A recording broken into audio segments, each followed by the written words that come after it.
হিন্দী বলৰ তিনিখন ৰাজ্যত জয়ী হোৱাৰ পাছত এতিয়া দেশৰ ৰাজনীতিত অতিকৈ শক্তিশালী স্থিতিত ভাৰতীয় জনতা পাৰ্টি ৰাজস্থান মধ্যপ্ৰদেশ আৰু ছত্তীশগড় দখল কৰাৰ পাছত ভাৰতৰ ৰাজনীতিত বৰ্তমান এডভান্টেজ পজিশ্যনত ভাৰতীয় জনতা পাৰ্টি 2024 হেট্ৰিক কৰাৰ দিশত বৰ্তমান এখোজ আগুৱাই আছে ভাৰতীয় জনতা পাৰ্টি ভাৰতৰ ৰাজনীতি নিয়ন্ত্ৰণ কৰে হিন্দী বলয়ে কিন্তু হিন্দী বলৰ এনে ৰাজ্যসমূহকে নিয়ন্ত্ৰণৰ ক্ষমতা অৰ্জনেৰে 24 নিৰ্বাচনৰ পূৰ্বে ৰাজনীতিত বিজেপিয়ে লাভ কৰিছে বিশেষ অগ্ৰগতি গুৰুত্বপূৰ্ণ যে ৰাজস্থান লোকসভা আসনৰ সংখ্যা হৈছে 25খন মধ্যপ্ৰদেশ আৰু ছত্তীশগড় যথাক্ৰমে আছে 29খন আৰু 11খনকৈ লোকসভাৰ আসন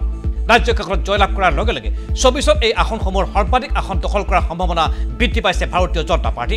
2019 চনৰ লোকসভা নিৰ্বাচনত এই 65খন আসনৰ 62খনতে জয়লাভ কৰিবলৈ সক্ষম হৈছিল ভাৰতীয় জনতা পাৰ্টি 24 লোকসভা নিৰ্বাচনত 65খন আসনৰ 65খনেই আসন দখলৰ লক্ষ্য ভাৰতীয় জনতা পাৰ্টি ৰাজ্যকেইখনত নিৰংকুশ সংখ্যাগৰিষ্ঠতা অৰ্জনৰ পাছত এনে ক্লিন সুইপ সম্ভৱ হয় বুলি ধাৰণা হৈছে বিজেপিৰ শীৰ্ষ নেতৃত্বই 24 ছেমিফাইনেলত 3-1 ব্যৱধানত জয়লাভ কৰাৰ পাছতেই গুজৰাট আৰু উত্তৰ প্ৰদেশক লৈও নতুন পৰিকল্পনা কেৰুৱা দলটো উত্তৰ প্ৰদেশত 80খন লোকসভা আসন থকাৰ বিপৰীতে গুজৰাটত আছে 26খনকৈ লোকসভাৰ আসন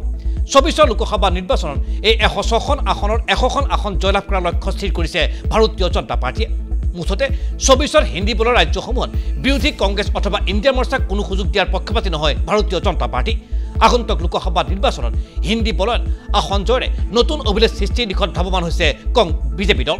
হিন্দী বলৰ তিনিখন ৰাজ্যত জয়লাভ কৰাৰ পাছত ভাষণ প্ৰসংগত নৰেন্দ্ৰ মোদীয়েও 24 হেট্ৰিক অৰ্জন কৰিব বুলি দৃঢ়তাৰে প্ৰকাশ কৰিছে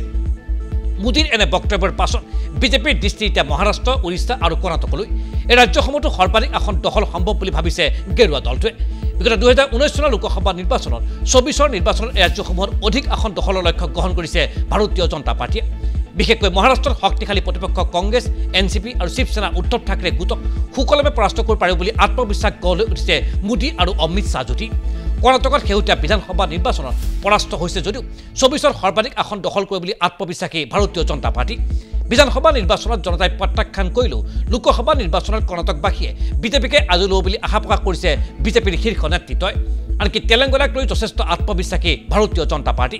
শেহতীয়া বিধানসভা নিৰ্বাচনত ৰাজ্যখনত তৃতীয় স্থানত থাকে দলটো কিন্তু তেলেংগানাত বিজেপিৰ ভোটৰ শতাংশ প্ৰতিটো নিৰ্বাচনতেই বাঢ়িবলৈ আৰম্ভ কৰিছে ইয়াৰ আধাৰতে তেলেংগানাতো 24 সদুজনক আসন পাব বুলি ধাৰণা কৰি লৈছে বিশেষ দলটোৱে তিনি ৰাজ্যৰ হেট্ৰিক অৰ্জন কৰাৰ পাছত মোদী মেজিকৰ ওপৰত আস্থা স্থাপন কৰিছে বিজেপিৰ সৰ্বস্তৰৰ নেতা আৰু কৰ্মীসকলে 24 নিৰ্বাচনটো ব্যাপক মোদী লহৰ আহিব বুলি নিশ্চিত হৈছে দলটোৰ নেতা আৰু কৰ্মীসকল মোদী মেজিকে হিন্দী বলৰ তিনিখন ৰাজ্যত কঠিন নিৰ্বাচনত বিজেপিক জয়যুক্ত কৰালে এই মোদী মেজিকে বিজেপিৰ সাম্প্ৰতিক অগ্ৰগতিৰ প্ৰধান কাৰণ 24 লোকসভা নিৰ্বাচনত মোদী মেজিকে পুনৰ বিজেপি আৰু এনডিএক বিশাল বিজয় প্ৰদান কৰিব বুলি এতিয়া আত্মবিশ্বাসী হৈ পৰিছে বিজেপিৰ নেতা আৰু কৰ্মীসকল